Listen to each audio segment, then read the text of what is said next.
Everyone for being here tonight. I am a proud DPS grad, went to DPS my entire life, graduated from George Washington High School, so to be able to sit in the auditorium of Manual High School and be accepted, that's great. All right, we have some housekeeping rules before we start. We do want to reiterate the importance of the runoff election. Again, it is on Tuesday, June 6th. That's just 5 weeks away. It'll go fast. Ballots will be mailed out May 15th, and that's just 2 weeks from now. This is how the format's going to go. Each candidate will have 30 seconds for opening remarks, and then we will have a series of pre-selected questions, followed by a handful of audience questions. And finally, each candidate will have 2 minutes for closing remarks and about a minute for response. And the order of the opening remarks was decided by a coin toss, and Kelly will be going first. If you have questions to submit during the forum, we have a QR code that was on some cards out in the hallway, or you can scan it on this screen here above us, and we will be monitoring those and select some questions to ask toward the end of the event. If anyone has friends or colleagues who would like to watch this event virtually, it is being live streamed on Chalkbeat Colorado's Facebook page. And just one audience ground rule, and that is if you can please hold your applause until the end. All right, so let's get started now with introductory remarks by our candidates. Kelly, we'll start with you. Thank you so much, and thanks for moderating this discussion, and thank you all for joining. Like so many in Denver, sorry. Is that better? Yeah? Like so many in Denver, I am educated through public schools my entire life. I didn't go to public schools because my parents were making a statement or anything like that. I went because, like so many kids, that's where we get our education, and it needs to be the best education possible. In 3rd grade, it was my teacher who discovered I was dyslexic. I didn't know it at 9 years old, but she changed the course of my life when she taught me to read. I look at our school system today, and I know as mayor, our city is only as good as our schools, and I'm committed to ensuring our teachers get the support they need and our kids get the education they deserve. I look forward to the conversation tonight. Thank you. Kelly, thank you. Mike? Hello, y'all. Thanks so much for being here. Great to see so many familiar faces, and looking forward to tonight's conversation. As many of you know, I spent a significant part of my career as an educator, as a teacher, and as a school principal, and I felt like one of the challenges was always when you were living as a practitioner, you were working inside of a school building trying to make things work. You felt like the forces that were making policy were working against you, didn't have an understanding for what it took on the ground to actually deliver high quality teaching and instruction. And then I got the chance to be a policymaker and be on the other side of that, where you have to try to figure out how can you think about changing systems at scale that really show up as direct impact for kids in the classroom. Really excited to talk about how we try to merge those two, which is how do we make sure we build a framework at the city to be the most supportive of the young people in this city that we can, and make sure that we're empowering teachers and principals and parents with the resources they need to give every one of their kids the education of their dreams. That's what this city should be able to deliver, and that's I'm excited to talk tonight about how we can be the best possible partner in the city of Denver. Mike, thank you. And that is a quick introduction to our 2 candidates here. Question number 1. As indicated by the most recent state testing data, Denver Public Schools isn't adequately supporting academic achievement among students of color or those who are low income. The following statistics are examples of DPS test score gaps, some of which are the largest in the state.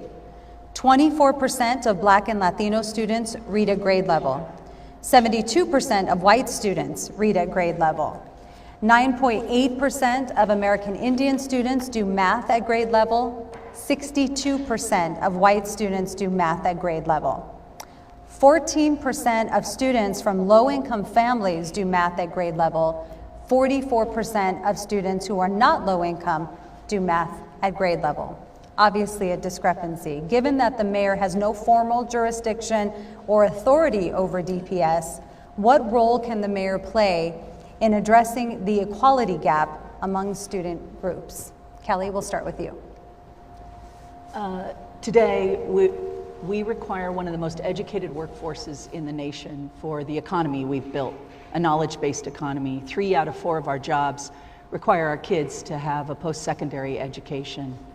which means we have to get them to that starting line of graduation. And we know today we have some of the worst disparities when you look at race in the nation. I think there's two approaches in every relationship I look at, not just in my personal life, but at work. Sorry, yeah, I'm gonna keep trying to talk louder. One is, how do you support the work that needs to be done, and how do you hold ourselves accountable to deliver on that work? As mayor, you could expect both from me. One is making sure we have a governing body that is focused on nothing else but delivering the education our kids deserve, supporting our teachers to be able to do it, and keeping everybody safe while we get it done. And I'm happy to talk more about how I would support that work. The second is the role the city plays in supporting delivering our kids to the finish or starting line of graduation. For me, that would include things like more partnership between the city and Denver Public Schools. Historically, we've had city school coordinating committees. Today, we have an operationalized team that looks at the operations, but I think there's more opportunity for the city and the schools to do work together on maintaining grounds, on the issues, a range of issues from purchasing that we could save money. Third thing I'm really interested in, though, is the city serving as an employer, where we could partner with Denver Public Schools and kids would have paid internships and apprenticeships. It's much like what Arupe High School does today, or Europe or South America, where we know our kids now are engaged. They're earning and learning with me as an employer, and they're going to school with Denver Public Schools. We know it'll increase graduation rates, and we start to become a partner in making sure our kids find a path to their future and their careers. I know that was longer than a minute. It's okay. It's very stressful. It's okay. If you went It's also harder with no timer to know. You have to just internal clock the minute, which is harder. Well, you've been doing this a while. We have different settings. You can turn us to 30 seconds, 1 minute, or 2 minutes. Those are the various dials.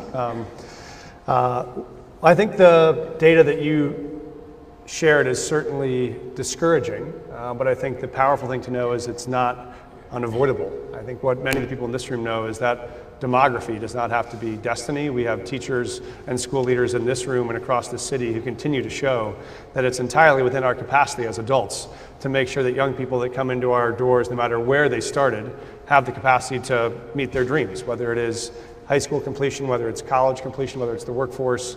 So the question is, what do we do as adults to best facilitate that to happen? And what do we do as the mayor? Because there are a lot of things we don't control, there are some things we can. I think for me, the first commitment starts with the belief that Denver's students are all of our responsibility. That means while we don't control the school district, we certainly do have an investment in making sure that they succeed. And when we look at one of the most important ways I think we can do that is looking at all of the learning time right now that happens outside of the school building, all the things that happen outside of 8 a.m. to 3 p.m., where we know young people's access to after-school programming, to summer school programming, to tutoring, to arts, to athletics, to science camps. Those drive a big part of the passion that makes you who you are as a young person. And so I'd want to expand programming to make sure young people, particularly those on free and reduced lunch, have access to those opportunities to help them find their passion after school and in the summertime. The other key area of partnership the city has, I think, let us down on is on mental health support. We know that one of the things that Denver does is support Denver Health, which supports school-based health clinics around the city that provides not only health services but also mental health services. And we've not provided enough resources to make sure that in all of Denver's high schools, for instance, we have an adequate supply of mental health counselors to make sure and be available for kids when they need us the most. After not just surviving the pandemic, but certainly the school violence over the last year, those kids need our support in that context more than ever. And I would want to see what Denver can do to be a far better partner in that way. So I think there are lots of things we can do to collaborate on the front end to make sure we're carrying our end of the bargain and we're being a good partner to schools as they do everything we can to provide services to the kids who need us. Mike, thank you. Next question. So for more than a decade, DPS policies aligned with the philosophy of education reform. Some tenets of reform include giving schools more autonomy, but also closing schools with low test scores. This school board has kind of done away with policies that judge schools based on test scores. What do you see as the advantages or disadvantages of the new approach? Mike, we'll start with you. So I think there are two things we know about this. One is if you look at whenever we are hoping we deliver in a public education, there has to be some sense of what we hope we're going to accomplish with that investment. What does it look like for us to have succeeded with the young people that have come into our charge? And that is a complex question. It includes things like social emotional development and your sense of activism in the world. Are you a good and engaged citizen? It also includes, do you have the reading and writing and math skills you need to be a successful adult? And I think what we want to do is take a clear, hard look at where we're doing well and where we're not. You opened with those data points that recommend and showed us that there are real gaps that exist throughout the system. The danger of turning off all the data is you miss really important things like the gaps that are existing and growing between different populations. So I don't think turning off the scoreboard should make us think that we're suddenly winning. It just means you don't know the score. And so I think what we want to do is how do we use that data to actually help improve practice? How do we use it the way great teachers do, which is to say what's working in my instruction and what's not, and how would I modify those practices? I also think what we know about any professional is you're attracted to a job where you think you're making a difference and where you think you have some say and some input over the work that you do. And so I do think that the more autonomy we put in the hand of teachers and the hands of principals to be able to inform how they want to shape and design their classroom and their school are important steps. I think we'll hear parents around the city say that they like that part of their experience. And so I think it's going to be critical for us to continue to support the belief that we want teachers and principals to have autonomy, and we want parents in the community to know how we're doing. We can have a broad dashboard of how we're doing, but I don't think we should stop looking at the hard results of how we're doing. I think I'd start by saying I'm not an expert in education. I just got one myself, and that's about the only knowledge I have. That said, I think we have these conversations about public policy as if they're all or nothing. And I think it creates systems where we're swinging back and forth on an approach that we all probably know the truth is somewhere in the middle of trying to figure out how do you use data thoughtfully but not overly rely on it. I look at the disparities you mentioned earlier around race. We know our kids do better when they have teachers that reflect their diversity. We know we lack and have had an impact on our BIPOC teachers in our system with some of the policies we've put in place. So for me, my answer would be, I think we have to stop fighting at the extremes to win and start talking about, what's working and not working, and maybe more quickly adjust when something isn't working without fully swinging the pendulum. And then, this is what my teachers taught me, we should all be learning all the time. And I think what I would try to do as your mayor is just be open to learning that even when I think we got it right, to recognizing quickly when we didn't, so we can make an adjustment together. Thank you. The DPS School Board recently proposed a policy that would exclude standardized test scores from a public-facing information dashboard. Would you support building a platform at the city to share this information with families and community and to hold the district accountable? Kelly, we'll start with you. Yeah, this kind of goes back, I feel, to that previous question about the risk, right, is people are making assumptions or judgment based on one piece of data, and we're using it as if it tells you everything you need to know about that school, the teachers in that school, and the performance of that school. I feel like we have to continue to push ourselves to dig deeper. I'm not an expert in standardized testing. Well, actually, I am really terrible at standardized testing because I'm dyslexic. And so I would say to you, I really hope we're thinking about those kinds of issues when we're looking at those kind of test scores, right? I don't think I'm less smart than any other kid, even if my scores were lower, and I don't think my teachers were any worse if my scores were lower. I also want to know, though, how a school is overall doing as a parent, and it feels to me like we can find a way to try to communicate that information without oversimplifying it or unfairly, that is not my phone, but maybe it's my lifeline, or unfairly judging or burdening a school or a district or teachers. I also want to emphasize, we are performing poorly. My kids are biracial. You see those inequities on race, and every parent is worried, I want my kids to find a path through this too, and I want them to be in the right school that serves them. And I think maybe working together we can figure out how do we make sure we give good information to parents so they can make those decisions, and good information to us so we can make improvements where we need to, but not overly rely on one piece of data. And I think that's how we're utilizing test scores today. Kelly, thank you. Mike? No, I would not support denying parents access to that information. any more than I would support denying parents access to information on their kid's height and weight chart at a yearly physical check-in. It also doesn't mean when you tell my kid that he's in the 15th percentile of height, I think that's the total measure of his worth as a human being. What you know is there are different data points that you gather, and they tell you different things about the progress of your child. And what you want to look at is a well-rounded group of data that help inform you on what to do next. I'll give you an example. When I was a principal, we ran an art school. And so our belief was that, we okay? I'm also happy to just talk in the auditorium without a microphone, because this is pretty easy for a high school principal. So I can turn that off if it doesn't work. But our belief in running an art school was that art was a core course. Everyone should take art every semester. Art was how we learn, it's how we see the world. And we wanted kids to get better at art every semester. And we had ways to measure whether or not we thought kids were doing better in art at the end of a class than at the beginning. Was it a standardized test? No, of course it wasn't. Was it a multiple choice test? No, it wasn't. It was a portfolio of work where you look at, here's what you were making when the semester started. Here's all the skills you developed over the course of the semester. Here's what your portfolio of work looks like at the end. And now let's have an informed conversation between a student and a parent and a teacher about what you think this portfolio represents. Where are you strong? Where are you weak? Where would you improve? What were your habits of work? What were the skills you mastered? Which ones didn't you master? That's what a comprehensive conversation looks like, but I don't think the conversation gets any better by denying the use of certain parts of the data. Thank you.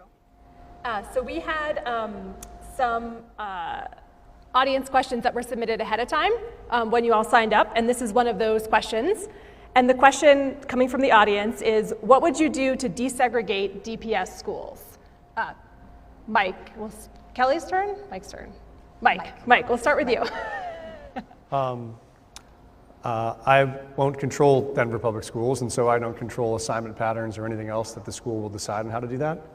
I think one of the things that has worked that the school district has done in the past, or maybe two things that have worked. One is creating and supporting the development of really high quality schools in every neighborhood. So you have kids that want to go to that school that is close to them, and you have kids that can choice into that neighborhood.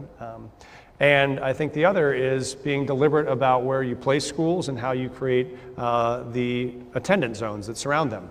You can do those in very easy and simple ways that end up carving neighborhoods out that are highly homogeneous, or you can build those zones in broader ways that give a bigger cross-section of students who want to come from different backgrounds and different neighborhoods. I think what we want to do is create as much of that shared experience that feels the most like the city and county of Denver in one given school. That's for the school board and the superintendent to decide.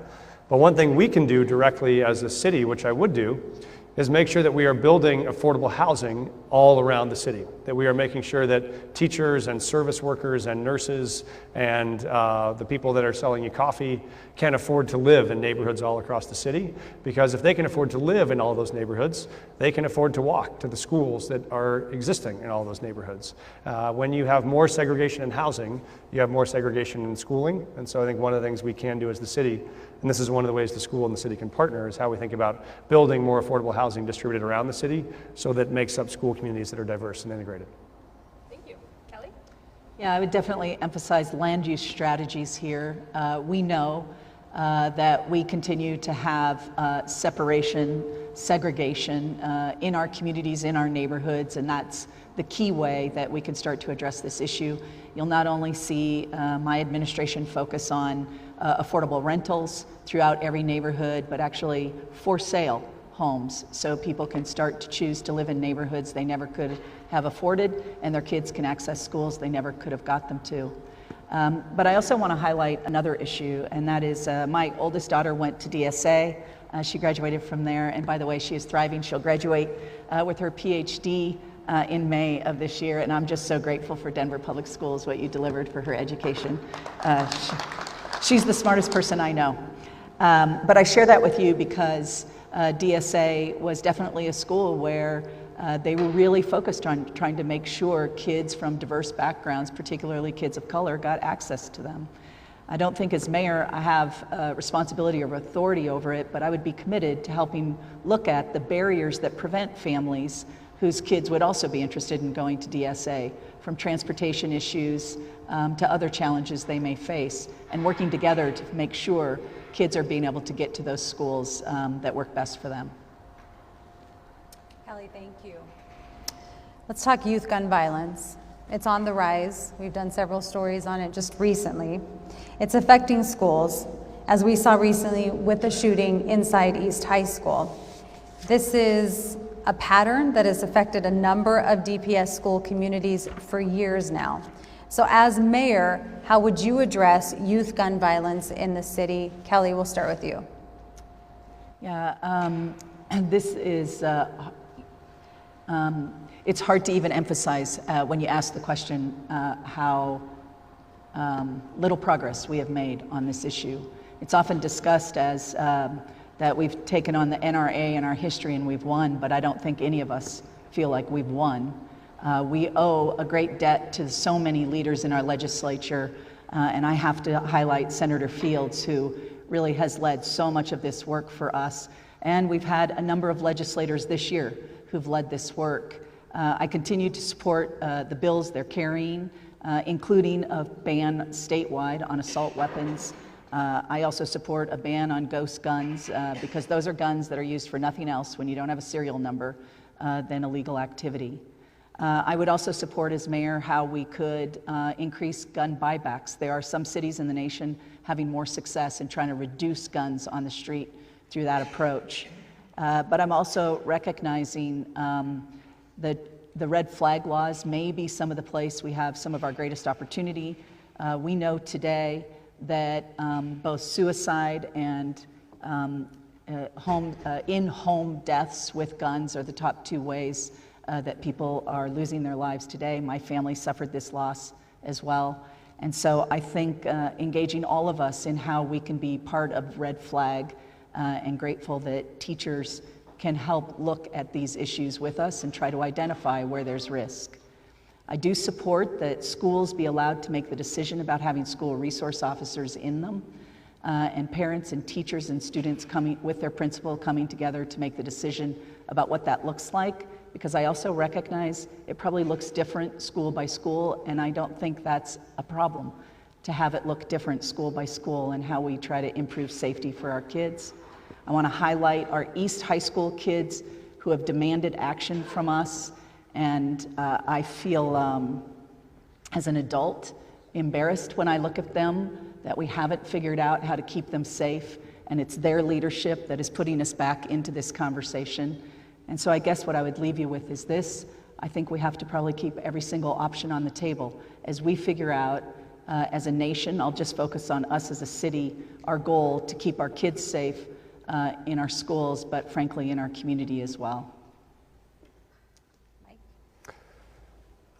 Thank you. Yeah, this has been a heartbreaking year, and spent a fair amount of time with the students who are wanting not to go back to school, who are afraid to go back, who are deciding whether or not they'd rather be online and miss their friends or in person and take the risks of violence. And that's a decision we should never force them into. And so I think there are three different parts for me that are really important. One is prevention, one is intervention, and one is security. I think on the prevention side, what we know is that there is a whole lot that goes into young people getting involved in violence long before they get there. And that's why what we want to do is help those young people find their way into positive peer groups long before they're at risk of getting pulled into negative ones or getting pulled into the risks of the loneliness or the isolation or the mental health challenges that put you in a position where you're going to consider hurting yourself or hurting someone else. That does look like a real infusion of after-school programming and summer school programming, mental health supports, all those wraparound services that give kids a better chance to be connected to an adult in their life somewhere that's going to help them navigate the toughest waters they're going to face.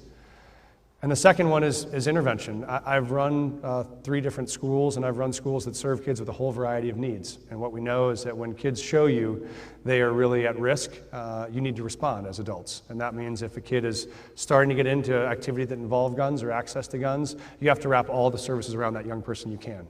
That means support for parents, it means multi-systemic therapy, it means intervention, it might mean supervision, and it means a lot more positive adults. And it means finding the right school setting for that child while she or he is trying to find their way through what their biggest challenges are.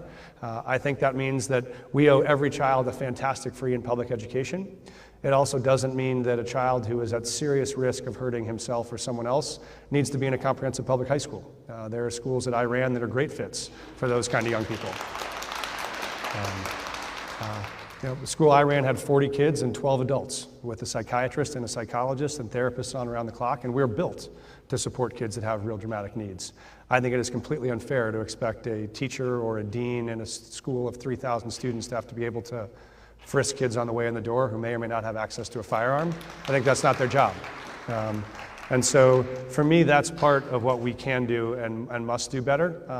And I do think part of that is about how we make sure we're providing security in buildings that parents want and how we're providing security around buildings that parents and communities want. And I think that is the job of the school board and it is the job of the mayor. And we'll be in partnership on that to figure out where our obligation starts and their obligation meets. And if there are places where the district can't meet that obligation, then we'll make sure we meet it ourselves. Because what we're not willing to do is sit back and have kids that are afraid to go to school or parents that are afraid to pick their kids up. Thank you both. You both sort of touched on this a little bit, but so after the East shooting, the Denver Police Department agreed to station 14 police officers on 13 DPS high school campuses. What's your position on police in schools and who should pay for it? Mike, we'll start with you. Great. Yes, my position from the beginning has been that schools should get to decide whether or not they need that support. I think it bears reviewing that when this decision was made the first time, I think every single high school principal in the city and county of Denver wrote a letter that they signed saying that they wanted the ability to keep those officers in their building, and the school board decided against that. So I think the principals made that feeling known early on, and they made that feeling known again and again and again over the course of this year. So I'm glad that they have that power back. I also acknowledge that it changes by setting. I was a school principal where we had a school resource officer for a time. Then I decided not to have a school resource officer for a time because we needed a social worker more at that moment than a school resource officer. I trust principals and parents and teachers to sit at the table and have that conversation. That's what we did. I sat down with our teachers and said, what do you want to do? Do we want a school resource officer or do we want a social worker? We did an analysis of where our school was, how we knew our kids, what the risks were, and made that decision. I think that is a decision that schools should be able to make. And when we talk about decision-making power that we believe teachers and principals should have, this is one of those. And so I think that is what should be available, and they should be able to make that decision. I think that in terms of who pays for it, that's a decision we can make together. If the district has the resources, they should pay for it. If the district doesn't have the resources, then the city needs to step in and figure out how we get it done. Because this is one of those things that you can't cut the budget on, is making sure your kids are safe. And so if the district can't pay for it, I'd be more than happy to make sure the city does our part. Thank you. Kelly? The most fundamental responsibility of government is to keep our residents safe. And so the question of who pays for it is the last concern we should have. Historically, the district has paid for school resource officers, but I said very clearly as mayor I would pay for those officers if that's what the principal and a school have said they would like in their school. How was that? I made up some serious time there. I'd like to just point that out. That was about 20 seconds. All right, so let's talk more about this. The school board's also asked for help funding additional mental health workers in DPS high schools. Is that something you consider doing as mayor, and if so, how would you do it? Kelly? This is critical, and we often only talk about it for our kids, but the truth is I believe our teachers need this support as well in our schools because of the secondhand trauma that many of our teachers are trying to also manage and making sure that they're feeling strong and equipped to deal with the issue. Historically, how we've done this is through Denver Health. The city has an operating agreement with Denver Health for clinics in our school or support, particularly for mental health workers. Today, Denver pays about $30 million a year in that contract annually to help underwrite the cost of providing those services. Denver Health, they'll tell you, they provide about $80 million in services that are uncompensated today. So it doesn't take very long to see that they're not getting the resources they need to be able to do the job we need them to do. If you're interested, that number, by the way, of 30 million has not increased since I was chief of staff and we were in 2009 and we were negotiating an operating agreement there. So I think what we have to do is figure out how do we increase the support that we're providing to make sure that we're able to have the support our kids need and our schools need to address our mental health issues. I also want to acknowledge this though. I know this is not what someone running for office is supposed to say, but the truth is I think this is challenging. It's challenging for a number of reasons, and one of my concerns is we are seeing a reduction right now in our sales tax revenue. That's about 50% of the City of Denver's funds to be able to figure out how we solve these issues. And so I think this is one we're really going to have to put our heads together to figure out how we come up with the resources and what it could look like. We do have dedicated funds for mental health supports in Denver. Those funds are being distributed today, though, through Caring for Denver. And so we may have to consider reallocation or approaches like that. But I feel an obligation to tell you the truth about some of the challenge we face while I carry a commitment to also do the work. Kelly, thank you. Mike? Thank you. This is a classic example of how I think this partnership ought to work, which is when you're in a school, you all come together in a room as adults and you say, okay, what is our shared obligation to support the young people in our lives? And like, who's going to take what part of that obligation and how do we share it? Mental health is a classic example of where there is a shared commitment and a shared responsibility from both the city and the school district. It's not just that who pays for it, it's actually how do you coordinate the services in a way that are going to make them the most successful? Because the reality is if you find a young person who has a mental health crisis and they come to their school counselor, that young person most likely has a mental health crisis because she or he is living in a situation of some trauma or some stress that involves their family. That means it involves adults that are not students in that school, that are going to need help on the weekends or in the summertime when school is not in session. And so I saw Steve Federico here tonight, but part of the brilliance of the school-based health clinics that they've built is it takes a young person in the place where we're most likely to find them, which is a school, where they're going to show up and say, I'm not okay. And when you've found that young person who's not okay, you can then connect her to all of the services the city has to wrap around, to be able to support the family, to be able to support the siblings, to be able to support you in a transition to post-secondary or in how you're struggling in the workplace. And so what we want is the school to be the starting place, but the city to be the extension of those services so they can reach out to parents, to siblings, to family units, and that's why this has to be jointly funded, and that's why Denver as a city has to step up to provide those resources and to find a way to do that, because what we know is the only way to help heal that child is going to be to help heal the family unit around that child, and that's going to mean support outside of just what you can do by walking down to the nurse's station from 11 to 11:20 on a Tuesday morning. Thank you both. Here's another question from the audience. Research shows a correlation between the presence of police in schools and discipline disparities, as well as unclear effects on school safety. If Denver police remain in schools, how would you ensure the district achieves the equity and trauma-informed goals the board has adopted? Mike, we'll start with you. Yeah, this is really important. For me, this is a matter of who you recruit to do this work, what training they have to do this work, and what their scope of authority is in a building to do this work, which is, when I'm a school principal, I do not need a Denver PD officer to be intervening in two students arguing in a cafeteria. I do not, folks, need an officer to be ticketing people for cursing in the hallway. Like, that is not what I need an officer for. What you need an officer for is when you have a student that you know had access to a gun, who you are afraid is bringing one to school, and you need someone to assist in a pat down of that student to make sure they're not armed. That's what you need officers for. And so what you do as a principal or as a school community is you lay out clear standards for who does what. And when you talk to people that have been students at high schools around the city during times that there were school resource officers, they'll talk about the important role that that relationship played in their own development if it was the right person. If it was someone who saw themselves as a mentor and as a guide and as another adult you could talk to if you were having trouble with your English teacher or trouble with your parent, then that can be the right role. But that means recruiting people who really deeply want this job, not just an officer who got deployed to this duty because the other job that they wanted wasn't available. They have to want to be in schools with students. It often helps if they've come from the neighborhoods that they're serving or they've gone to the high school themselves. And that you give them guidance as both the superintendent as the school principal to what you're going to do and what you're not going to do. I don't think we need them writing 10 tickets a day. I do think we need them there providing safety and providing security and support in places that we don't expect teachers to have to do that lift on their own. Thank you. Kelly?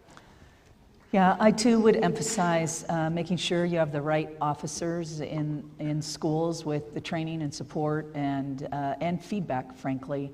But I also want to talk about, we have built systems throughout every aspect of our society that have bias in them around race in particular. And so I think each of our schools, whether we have a school resource officer in them or not, we have to be monitoring and tracking what are we doing around discipline, and is it being unfairly, and is there disparity based on race that we're seeing there, so we can respond and address our own issues and the systems we've built. I think I'd definitely include officers, if you have a school resource officer in that school, to ensure you're holding that officer accountable. But we know we have built systems. Listen, 1 in 4 of our kids of color and low-income kids are reading at grade level in 3rd grade. That's not happening because we're not as smart. That's happening because we really do have systems that we have to change and reevaluate, judgments that are impacting us every single day. And my experience in this is when we do that work together, we can open ourselves to see it more clearly. Tracking it, I think, is critically important, whether school resource officers are back in your school or they're not back in our schools. So that leads us into this next audience question, and both of you touched on this, but if you could just talk a little further about it. What should the relationship between DPS and the Denver Police Department, this is an audience question, the relationship between DPS and the Denver Police Department look like if police officers or school resource officers are not in schools? Kelly. I guess it would look like what it looks like today, where if you need an officer, you call 911 and they respond. I'm not sure how else to, maybe I'm not fully understanding what I'm being asked in the question. To me, you know, what we really need our officers to be able to focus on is serving and protecting. And so I think there is huge opportunity for our officers to be connecting with our schools and in our community, frankly, every institution in our communities, to build relationship that actually focuses on preventing crime, not just responding to it. I think every time we talk about crime in our city today, we talk about it as a response to 911. And if we're really successful, we would talk about it in terms of how we actually get in front of that crime and we address the drivers of crime. And I'm just going to share an example with you of how, when I was chief of staff to John Hickenlooper when he was mayor, the police chief came to me one summer in May, actually right before school was being let out, and said, "I'm seeing a rise in gang violence, and I'm concerned we might have another summer of violence." And if you were here in 1993, you know what he was referring to. And sometimes a police officer's first response, or a chief's, is authorized overtime or put more officers on the street, but we both knew that actually wouldn't address the safety issues we were trying to address. Instead, we opened our rec centers for free for the first time in the city's history that summer. And what we did is we tracked crime both committed by our kids, but also our kids as victims of crime, because that's who we opened our rec centers to, and we found both went down. I would say I think the relationship between the Denver Police Department and our schools could be exactly that kind of relationship, where we're looking at what can we do on the front end that actually reduces crime and forms relationships for our kids and connects them to real opportunity. That's why I think this discussion is so much about our kids having paid opportunities where they're learning and earning, our kids having after-school programming, connecting with adults, making meaningful relationships, having the support they need to connect with their peers and building meaningful relationships. I would see the same for our police department. Kelly, thank you. Mike? Thank you. So I'm going to assume that the question's asking, what's the relationship of DPD to a school if a school decides that it doesn't want resource officers in the building? So if that means the parents and community decided they don't want to do that. Then I think what we realize is those officers play a critical role in the broader community. We would have to then step up if there aren't officers on campus. Here's the example. When you talk to the business owners that own the businesses all up and down Colfax, right next to East High School, they will talk about also the major impact on their businesses when the school resource officers were pulled out. Because when the final school bell has rung and teachers are sorting out their stuff for the day and supervision is done, and you have 1,000 kids who've spilled out into the streets and they're walking through the neighborhood, if there is no supervision there, they're more likely to get into trouble. Not because they're not great kids, because for the same reason I wouldn't leave 1,000 kids in an auditorium as a principal without supervision in the room. You just don't do that with developing brains.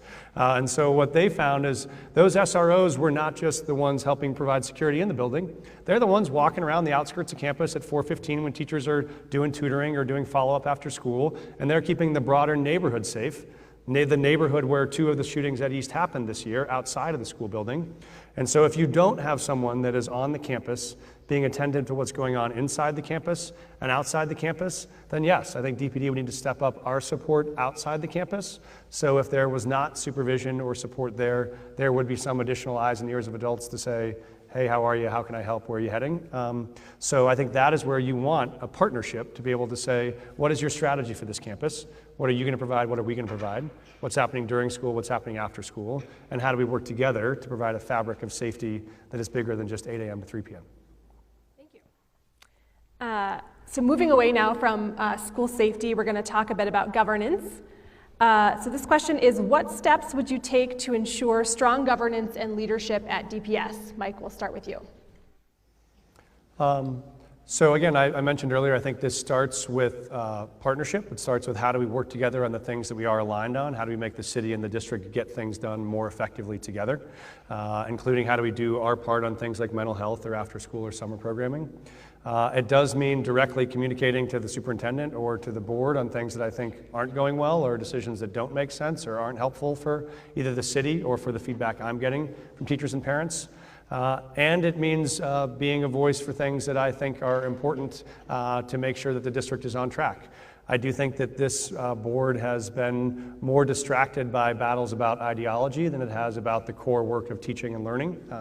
I think the fundamental purpose of a school board is to support principals and teachers to be able to deliver high quality instruction. And I think we want a board that is focused on that outcome.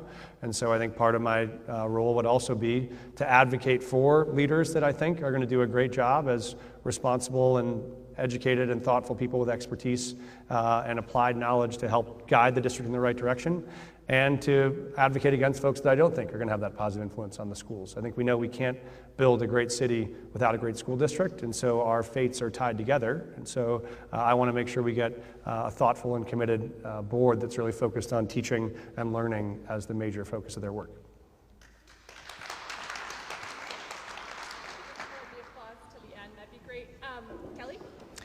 You told them to hold the applause when I go to speak? That was a very optimistic response, wasn't it? I've spent most of this campaign in people's living rooms and coffee shops all over the city, and I can give you recommendations for both that you should visit. I share that with you, though, because last fall, there was no question, number one, lots of issues coming up. Denver has a number of challenges. But Denver Public Schools was absolutely in every one of those living rooms and coffee shops. And I would tell you, there is not a single one, whether it was a teacher, even students who were there, parents for sure, civic leaders who did not express concern about their confidence in our school board. And those issues really had to do with not, distractions and for me, the issue is not so much what the problem is, it's the reality that when you lack confidence in the governing body, I think it is going to be extremely hard to regain what we need to regain to get people committed to partnering and helping support our schools, our teachers, and our kids. And I think that's exactly what we have to do. And so in November, there's 3 seats up on our school board, and I would work with community and our teachers to identify who are the people that restore that kind of confidence in our community that they can run the school district, keep our kids safe, and focus on delivering the education they deserve. And I would advocate for those 3 seats and the individuals that we believe should be in them. And then I would move to that support as well, immediately, helping put my shoulder to the work and taking responsibility to try to improve our school district and the outcomes we see today. Well, you got the applause. You got the applause, but just as a reminder, just so we can keep it going. And so next there's another question from the audience. And this question is, would you consider mayoral control of the Denver School Board? Kelly, we'll start with you. Yeah, I mean, the city and county of Denver today is $3.75 billion, its budgets in 2023. In those budgets, there's over 11,000 employees that actually report into the mayor through all the cabinet members, 13,000 employees work inside the budgets I just described to you. The mayor is responsible for the third busiest airport in the world. I share that with you because the city's not exactly humming along. We have some big issues today, and it's a big ship to turn. And I know how hard the work is there. I don't think you can tell the next mayor, why don't you fix the challenges we face in the city and county of Denver and take on the largest school district in the state of Colorado and see what you can get done over there too. So I would not take on the school district. Thank you, Mike. No, I don't think that is a good plan. I think that the democratic process works. There are a lot of people that are very motivated and very mobilized about these school board elections coming this November, probably more than I've ever seen in my adult life, because parents are really paying attention. And they're paying attention to people that they thought served their kids and people that they thought didn't. And I think their voices will be very powerful in what happens in those school board races. And I think they will get back a school board that they want and they feel like is responsive to them. And that's what elections are meant to do. So it is getting increasingly expensive to live in the city of Denver. We all know that this is causing many lower income DPS families to relocate outside of the city. How will you address this challenge? Mike, we'll start with you. Great. Yes, this is what we know tonight is that about 80% of the teachers right now who serve the Denver Public Schools cannot afford to live in Denver. When I say that, that means they're currently spending more than about 30% or 40% of what they make on rent or on a mortgage, which means by definition, if you're doing that, you can't afford to pay the rest of your bills. So they're fighting just to be able to either serve the city and live in the city.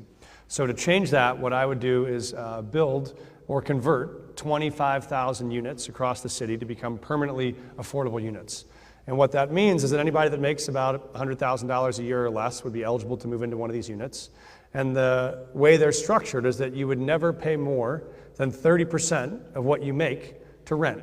So that means if you are a first-year teacher and you make $40,000 a year, 30% of that is about $12,000 a year. That's $1,000 a month.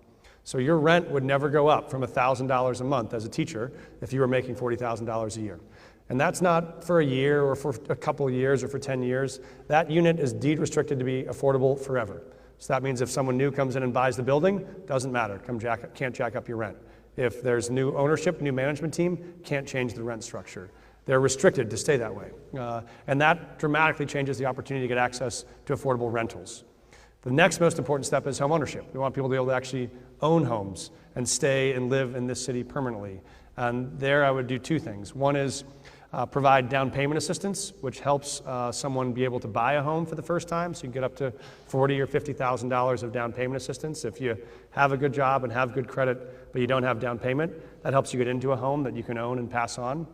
And the other is to partner with organizations like Habitat for Humanity or Elevation Land Trust, where you can create land trusts, where there are affordable homes you can buy and you can keep as long as you want, but you buy them at a discounted rate and you sell them at discounted rates. So you might buy a home at $300,000 instead of $600,000, but when you keep it for 10 years and you sell it at the end, you might only sell it for $350,000. It has a cap on how much the income can go up so that you keep it affordable for the next teacher or the next nurse or the next firefighter.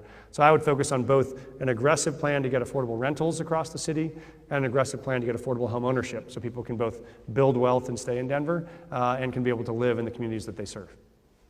Thank you. Kelly? I love this question because this is one of the reasons one of the top reasons I got into this race. Last year I was the chair for Habitat for Humanity. I've been on that board for a number of years and have worked in the space of housing affordability. I'm going to just highlight kind of along that spectrum some examples of key strategies where we can have an impact together. The first is around rental. One of the strategies is called master leasing. This is where, as your mayor, you basically put out an RFP and you say, I'd like 3,000 units for 3 years. What kind of deal will you give me? And in essence, what I'm doing is buying down the price of rent and locking it in for a few years, but existing units that are available today. It also has the added benefit that if somebody gets in trouble and they can't make their rent, it's almost like you're the signer, the co-signer on that lease, and the city gets a phone call before someone's evicted, which also helps us start to focus on prevention of people becoming unhoused, which has to be a key strategy for us to try to address the unhoused problem and challenges we have today. Another example, though, and this is the one that's most exciting for me, is homeownership. You know, this is how we build wealth in this nation, and we've removed it from entire groups of people in our history and an entire generation today. I got the chance in Munich to tour building on a surface parking lot, which, by the way, is one of the worst uses you can have in a city. And what they did there, it was at a rec center in Munich. They built on top of the surface lot. So the parking is still there. It's almost like covered parking. They had 100 units for families for sale. They put the playground for kids on the top floor. I thought, no lawyer's going to let me put the playground on the top floor. But it was beautiful. And what they're basically doing is land banking that bank. We own it as taxpayers. You take the price of the land out and you can start to sell a for sale condo that allows families to live in neighborhoods they couldn't afford, kids access schools they couldn't get to. And when you look around our city, we have quite a bit of surface parking lots that we own as taxpayers. And you can think of our police stations, our firehouses, our libraries, our rec centers, but even more valuable would be our Denver public schools, where there'd be real opportunities for us to build a for sale housing product next to schools that if teachers wanted, they could live in. I got the chance to meet with DCTA and the Housing Committee to talk about this kind of specific approach that could address some of the housing challenges. There's others though, like RTD, who has surface lots near our light rail stations. We could build there. Downtown, the federal government and the state of Colorado own a lot. I think there's tremendous opportunity. And then the last thing I'll give an example for is gentrification. If you do own a home and you recently got your assessment this last week, you probably fell out of your chair like I did. I think we have real challenges, even beyond what we were facing just a year ago, in terms of people being able to stay in their home and just pay their taxes. We've done some things like approving the option to build an ADU, an accessory dwelling unit. This is a nice option for the homes, we've approved it, but the truth is, where we haven't had gentrification yet, those are homeowners who probably can't afford to hire an architect, design the building, wait for the city to approve it, get the loan, put it in the ground before they ever get revenue. I think we as a city could take way more proactive steps. We design the ADU by neighborhood that would fit in. We could even do a precision build where it's 30 to 50% less expensive. Now we're helping that homeowner get it in immediately and start to be able to get rent so they can stay on the property they already own and have additional income. I think those kinds of examples across our spectrum of housing challenges could help us get there. Kelly, thank you. Thank you. This question is sort of related. The City Council will soon consider revising the Prosperity Denver Scholarship Fund. Last year, 61% of the funds raised by Denver taxpayers for scholarships could not be distributed, and the biggest obstacle was the residency requirements. One of the proposed changes would allow students to qualify if they graduate from a DPS school, even if they no longer live in the city. Do you support this change? Kelly. You just highlighted how many people we have lost in the city because they can't afford to live here. And so I think we have to honor this kind of change. I do want to let you know, it took us 2 tries. I was part of the team of people who worked very hard to pass the Prosperity Denver Fund. I'm extremely proud to have it in Denver today.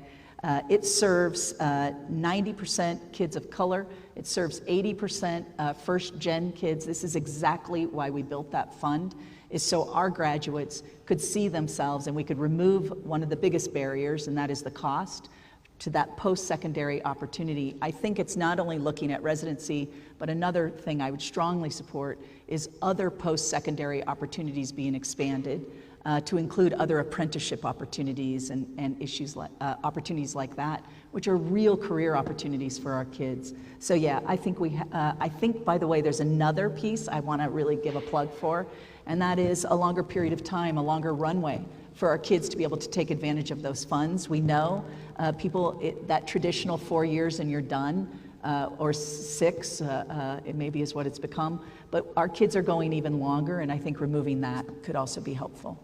Thank you. Mike? Yes, short answer is yes. I think this is critically important. And we created this wonderful fund that provides opportunity, and we're not actually using it. And yet we have kids around the city and the metro area that badly need it, which means we're missing the opportunity to actually support them. So I think, Yes, if you lived in Denver and had to move out because you couldn't afford to live here, you should be able to still get access to it. If you have moved into Denver, we should shorten the amount of time you have to wait to be able to get access to it. And we should allow you to get education later in your life. It might be that you weren't ready for it at 18 or at 20, but at 22 or 24 or 26, you still want to get access to that training. I think that would all help people get into jobs that pay a family wage. And I think we're probably going to have to think about this in a broader way, which is when you look at the changes the technology and others are bringing, the data that we see on young people that graduate from high school today is they may have 10 to 12 different careers over the course of their lifetime. Not jobs, careers. You're talking about changing careers every 3 or 4 years. And so there will be people at 20 who are 22 or 26 who need to find a new career.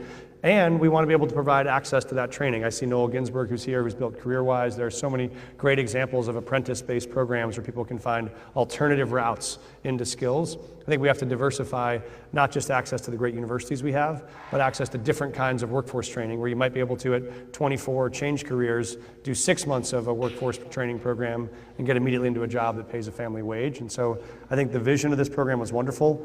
Now we have to expand it to meet the realities of where our kids are, where the city is, and where the needs are. Thank you.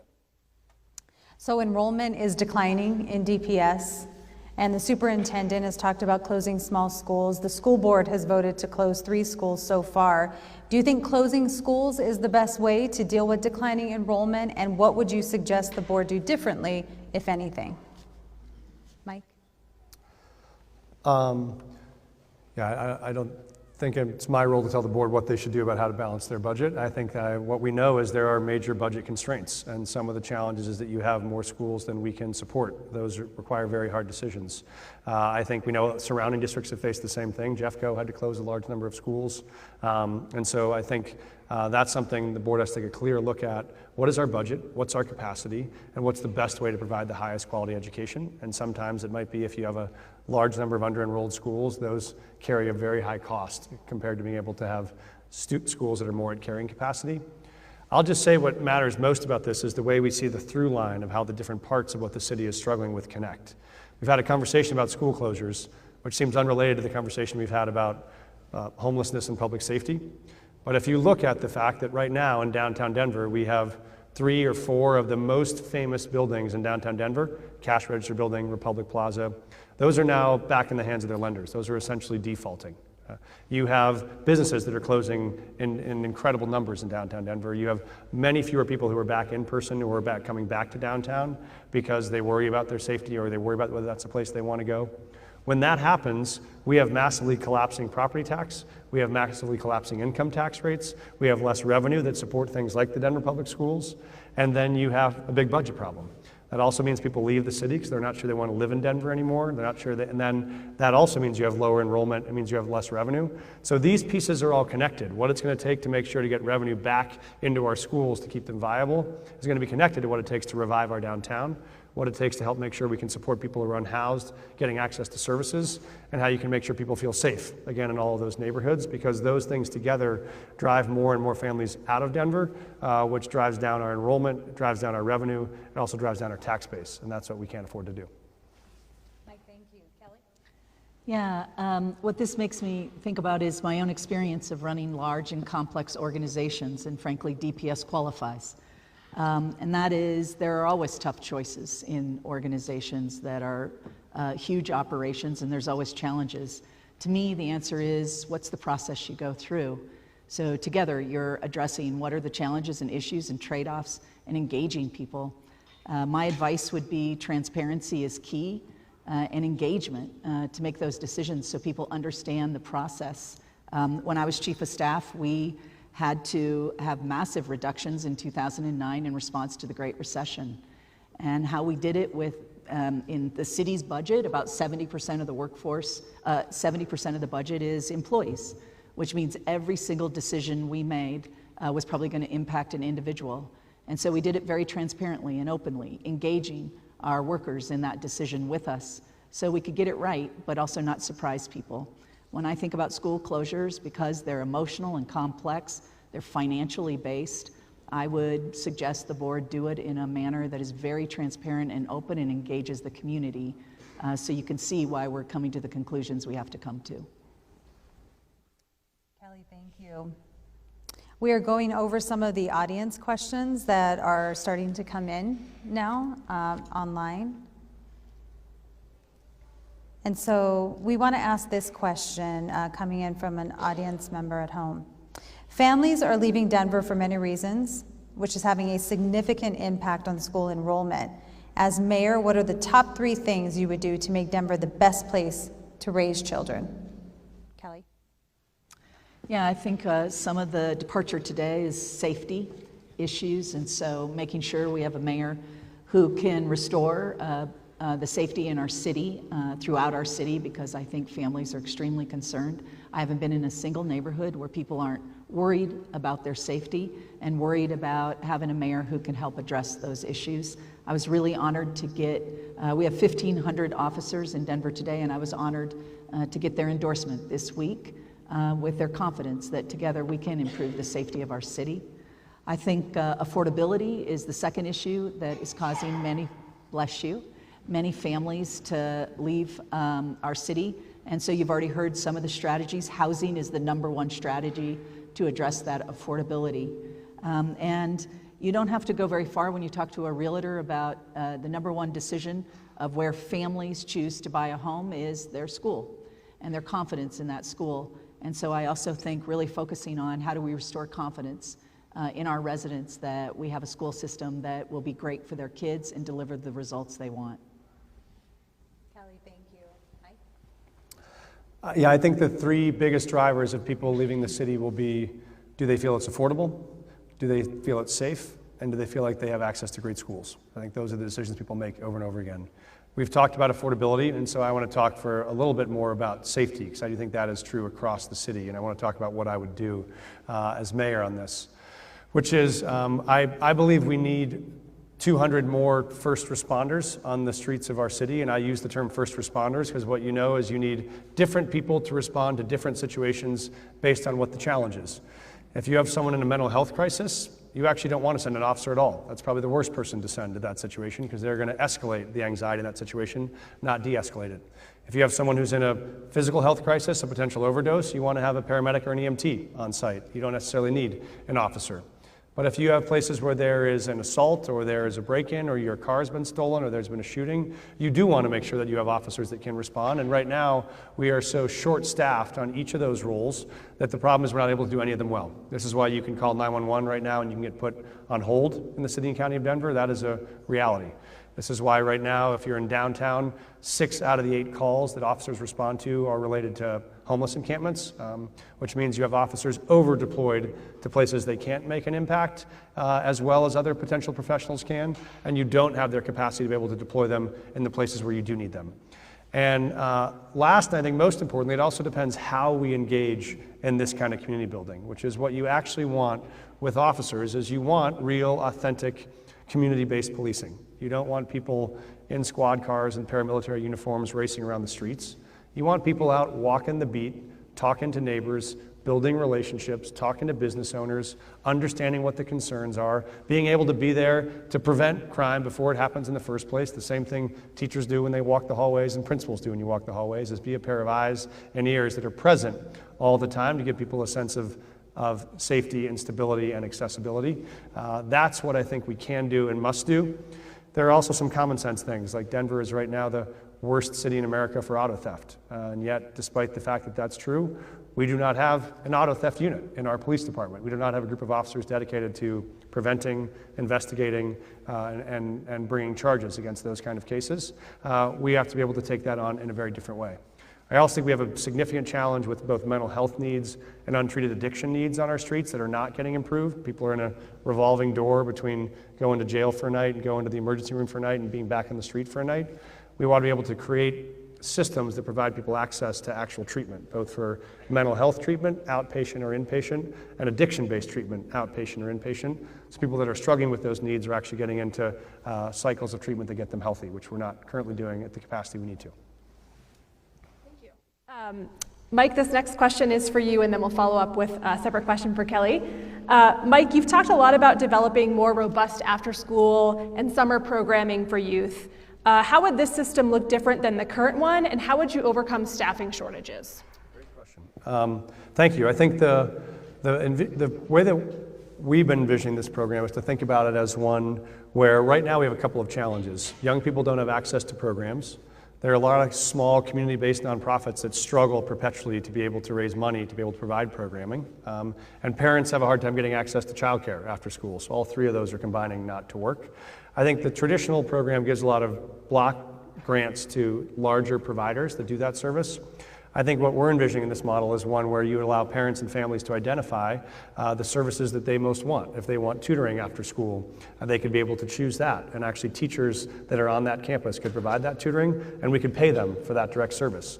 If they wanted access to camp over the summertime, like a science camp at the Science Museum or an arts camp, they would be able to identify those programs. And then dollars would travel to those nonprofits that are the providers to be able to serve the kids that need those programs. So the idea is allowing you to provide direct funding to the nonprofit programs providing services and allow families and young people to choose those services they think are best fits for them, which would include being able to directly support teachers in providing a lot of that services, when right now those teachers are doing a lot of that out of their own pockets with no resources and no compensation. This would be able to allow them to actually get compensated for the work that they're doing.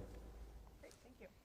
Kelly, this is specifically for you. You've talked about re-engaging the private sector in support of DPS. What would that look like and how would it help? Yeah, I think this is the opportunity, employers are banking on for our future that we can produce the workforce they desperately need.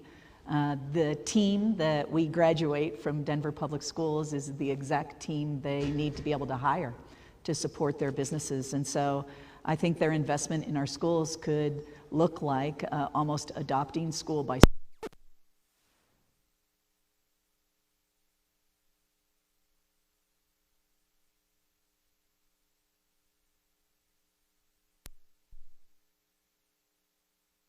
my. You can use mine. I'm back. Yeah. Well, it was very good. You all missed it. I think what our employers fully understand is how important our Denver Public School graduates are. And as I mentioned earlier, we require one of the most educated workforces in the nation. And the only way those employers, both for-profit and nonprofit, are successful is if we help deliver the workforce they need. And so I think there's lots of ways that we could re-engage the business community in Denver Public Schools, whether it's adopting schools, or it's supporting after-school programming, or additional support school by school. Where I've seen the greatest success is almost where an employer works with a school to identify what's your greatest need, how can we help produce the kind of outcomes. Is it our employees coming in to volunteer? Is it money? What could those supports look like? And I think you start to form real meaningful partnerships where we're rowing together to get to a finish line, because I don't think we can do this work alone. I really do think we have to engage across public, private, and nonprofit sectors to have success and deliver the education our kids need. Thank you. Here's another live audience question that is maybe along similar lines, but historically we have told parents and children there was one path to success in this country: to get a 4-year degree. Do you agree, or would you create other options for students to find career success, and what would they be? Mike? I don't agree. I think there are many paths to success, and the paths are going to become even more winding and complex as young people make their way through their careers. And so I think our goal is to help prepare young people for whatever path they choose. So you have the capacity when you walk out of a DPS high school, hopefully, to have a full range of choices. So you can choose a 4-year college, you can choose a 2-year college, you can choose a workforce training program, you can choose to go straight into a job. And if you decide to change your mind 2 or 3 years later, you have the preparation you need to pursue that. And so this is why one of the things I've proposed on workforce training is how we create a program that can make it possible for Denver residents to do that at any stage of their career. If you decided you didn't want to get advanced training when you were 18, but at 24 or at 44 you decide you do want that, then we would want to build a program that would allow you to choose the training you might want in any career or any industry. Maybe it's healthcare, maybe it's technology, maybe it's construction. And we would partner with great providers. They could be universities, they could be nonprofits, they could be training programs. And you could enter that training program without paying up front for the cost of training. Because often if you're currently working and you have kids or a family, It's hard to leave your job, get into training, pay tuition, and not have any income. So what this allows, and then not have any promise you can actually get a job at the end of it. And so that deters a lot of people from upskilling to get to the next job. What this would allow us to do is be able to let them identify a program, go into training, and only if they're successfully trained and placed into a job that pays a middle-class wage, then are they on the hook to repay some of the training cost. But that cost is actually shared. The employer who hires you pays some of the cost, the employee who got the training pays some of the cost, and city and/or philanthropy pays some of the cost, because we all have an interest in making sure people get upskilled for the jobs that they want that would support their families. But it makes it easier for someone at any point they want to check back in for more training to be able to do that without it breaking the bank or without them feeling like they face a life or death decision at age 18 that will determine the rest of their career path, when really those choices should be open at every stage of your life. Thank you. Kelly?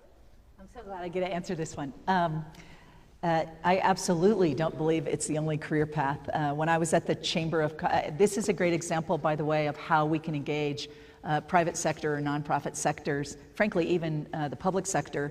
The number of jobs that require four-year degrees in our state was shocking. And a few years ago at the Chamber, we led an effort with our own members to examine when you really need a four-year degree to do the job and when you don't. And frankly, a lot of our jobs had a requirement added to them, I guess, just to narrow field. We know exactly what happened when you narrow the field requiring a four-year degree. And so we had an entire program focused on our own members, and they represent about 300,000 jobs in this region, removing that requirement when it shouldn't be there, recognizing that it was a huge barrier to a really good job that often was not relevant to the job itself. I think there's also another piece here, though, of not only removing the barrier, but also recognizing our own kids often. We did some research with the federal government Department of Labor, and what we found is our own kids' understanding of the range of careers available to them was really narrow. I think about when I was getting out of high school, it was pretty narrow for me too. That's why this paid internship and apprenticeship model is so valuable. It starts to expose our kids to careers and opportunities that they never even knew existed, and to be able to look at where they want to go, not removing the option of a four-year degree, but really expanding the range of choices they have for their career. And so I think a second piece here is making sure our kids see the availability of choices they have and start to find their paths as well. Thank you. Thank you both. So you are both current or former DPS parents. What's one thing from your own experience as parents in the system that you liked, and one thing you'd want to use your influence to change? Kelly? Well, one thing I really loved, my daughters both went to Gust Elementary on the west side of town, and my youngest daughter, now you're going to see she's a bit of an activist. In kindergarten, when she was just training as an activist, you got to laugh at my jokes. You can't clap, but you can laugh. In her school, there was a very high population of kids who were monolingual Spanish speaking.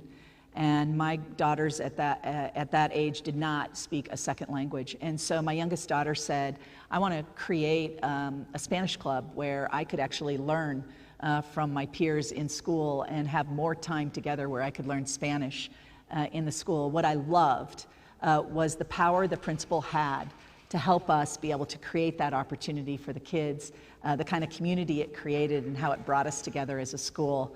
It not only empowered the kids, but it also empowered us as parents to feel like we could really help find ways that our kids could learn and grow and build relationship. Something I would change, I suppose, I was a single mom when my girls were older, and I had one going to Henry Middle School and one going to School of the Arts. And I would just say it's choice, being able to have choices for your kids and try to get them into the school that you think fits them is great. It's really hard to figure out how to get them there. I don't know that that's Denver Public Schools' challenge, but I think it's a very honest barrier to so many families figuring out how to get their kids in the best place that we need them to be, and I'd be committed to trying to figure out how we help remove that barrier for families. Thank you. Mike? Yeah, I think the thing I love is just the quality of the teachers, the adults that are deeply engaged in your kids' lives and who love them through all their mistakes and who find a way to carry them through the hard times and who inspire them about things they never would have been inspired about before and bring their own creativity and passion to their life. And somehow they're able to say the same things to them that I say, but my kids somehow listen to it when they say them, which is very remarkable. And so I think that's for me the big number one overwhelming win. I think if there was something I would change, it would be, and this is even someone who's been a teacher and a school principal their whole life, is when you get information on your kid to say, oh, here's their report card or here's their test score, and they were great in vocabulary but low in reading comprehension. I'd love to know, as a parent, what could I do next with that? Kind of what should I be doing to help? Is there a way I should be reading? Is there a tool I should be using? Is there content I should be supporting with? I always feel like parents are so busy, anything we can do as educators to press the easy button to say, here are the things that are great, here are the things you can work on, and here are 2 ways to work on them. I think parents all want to be good allies to schools, but they don't always have the tools to know how to do it. I know as a parent I feel that myself, so I always love to be told what to do. Helps. All right, so we're getting close to the end, so this is the last question, and this comes from an audience member at home. What is the main thing that distinguishes you from your opponent? And I want to tack on a similarity as well. Mike. Great. I'll do similarities first. I think we both have leadership experience. We both led large and complex organizations. We've both been in the public sector and in the private sector and have that diversity of experiences. So I think that's a shared similarity. I think for me, I'll just say that I think the key distinguishing characteristic for me about how I approach this race is I think the city faces a large number of very complex problems to solve. And I find solving those complex problems requires having a big vision for what's possible, and then being able to build a really broad coalition to take that on, often with unlikely partners who don't get along together, and then being able to stay at it over and over and over again until you succeed. And I think that's what I've had the opportunity to do over decades of my career. That was true as a school principal, working with teachers to get all of our kids to graduate. That was true in the legislature, working with many of the advocates here to, for the first time, help undocumented kids get access to in-state tuition, so the doors of opportunity were open to all kids. That was true when we were working on universal preschool for the first time statewide and had to bring together everyone from big tobacco companies to health industries to preschool advocates, probably never been in the same room together before. It was true when we took on the first statewide effort to lead and deliver on affordable housing and homelessness statewide through Proposition 123 last year that required 260 organizations around the state. I think that ability to set a big vision, take on the hardest problems, build broad coalitions, and then deliver really historic results, I think is what makes me unique in this field. I'll start with I was going to say our sense of humor, but I'm actually funnier than Mike, so I can't do that one. I would say our passion and love for the city, I think, is a similarity. For me, the biggest difference I see is I've actually run the city before when I was John Hickenlooper's chief of staff, and you're responsible for the day-to-day operations of the city. Being able to support the team, build the budget, and manage to it. Being able to solve the challenges and issues that we face every single day in the city. And it's not just that it's big or complex, it's that however good your plan was, I can only guarantee you it's not going to work out. And the speed at which you have to be able to change that plan and adjust to it, and take in huge teams of people in a new direction is something I've done a great deal. But I would add, I think there's another piece today. Our challenges are overwhelming, and for me, my lived experience has been much of what I think many in Denver are struggling with today. This is relevant because I think I understand how easy it is to give up hope. When you lose someone you love to violent crime, or how easy it is to feel so much shame that you're not willing to keep going because your family receives assistance from government, or to believe that you're the only family struggling with addiction and losing a loved one. And I would say to every Denver resident, not only is my family resilient and strong, but I see it in you too.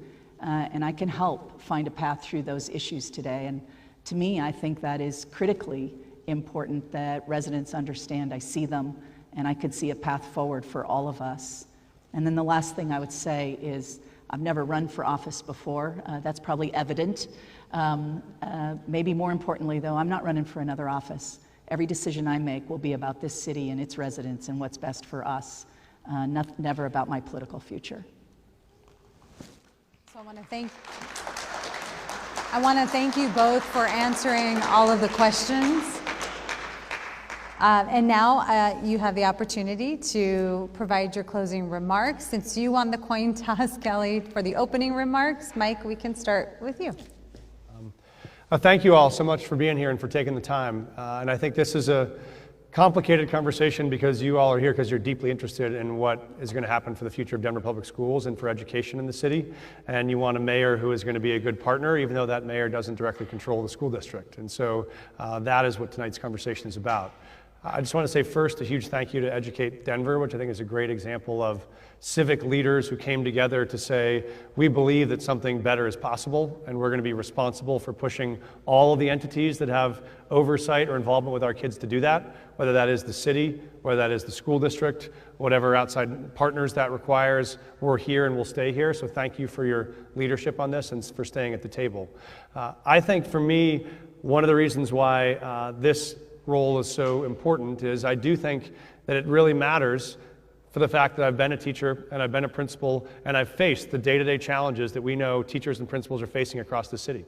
I don't supervise them, I don't tell them what to do, but I do know exactly what it means to face a kid that you know is really at risk, that you know is really struggling, and you want to help that child as much as you want to protect the other 1,000 kids that are in your building at the same time.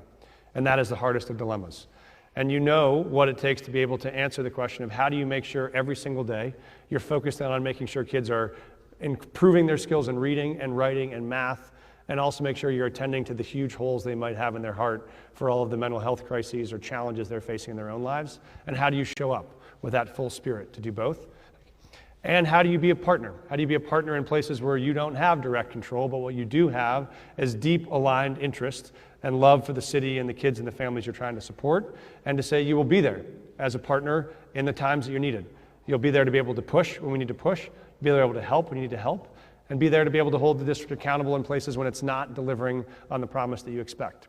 The mayor is the citywide elected leader who has that obligation, and that means I would take seriously the obligation to both serve the city and make sure the parents and kids who live in the city are being served by the school district that they're attending. And so that partnership is what I think tonight was about, and the one that I hope we can carry forward. I'll also just say I've seen young people find education to be the most transformational experience they go through, right? The times when you've struggled and struggled and struggled, and suddenly the door opens, and something you never thought was possible for you. And I've seen kids have those doors closed in their face, either when they feel shut out, or they feel unsafe, or they feel unwelcome, and that can be the worst of all experiences. What we want to make sure is that this city and this school district provides as many open doors as we can to every kid, every day, in every neighborhood. That's what I've spent the bulk of my career doing, and that's what I would love to do as your next mayor. So thank you so much for having me.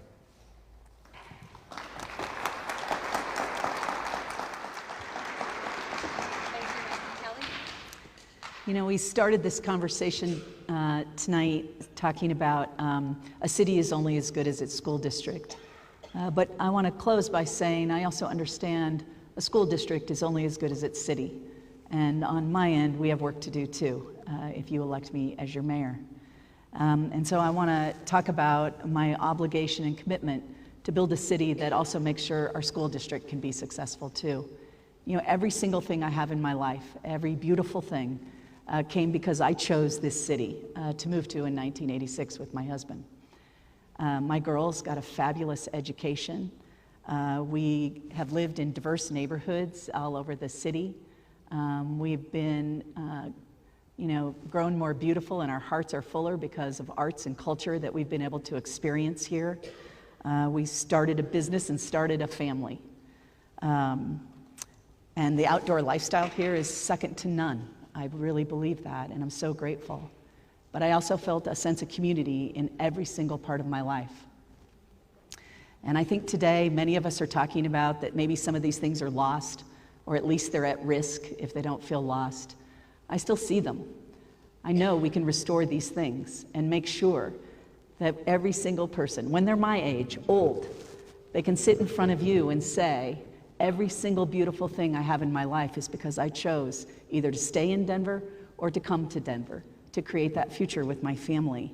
And I'm committed as your mayor to do that work, to restore this city so everyone can see the promise in it and it works for all of us. I also have to take a minute to, when you've never run for office and people endorse you and they say, we believe in you, it's so powerful and so meaningful.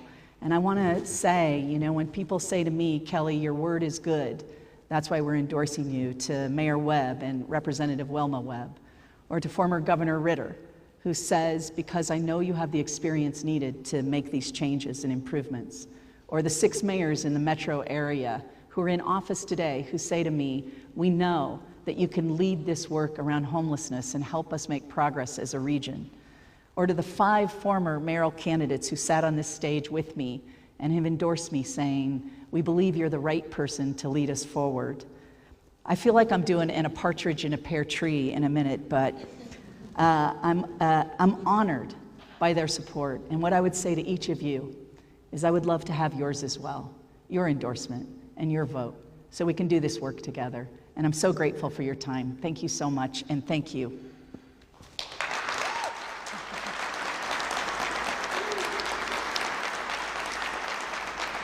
Thank you both for those closing remarks. And thank you to the audience for coming, and thank you for all your questions. Recorded versions of tonight's event will be available on the websites of Educate Denver, CBS Colorado, and Chalkbeat Colorado. Don't forget to vote by June 6th, and thank you all for coming.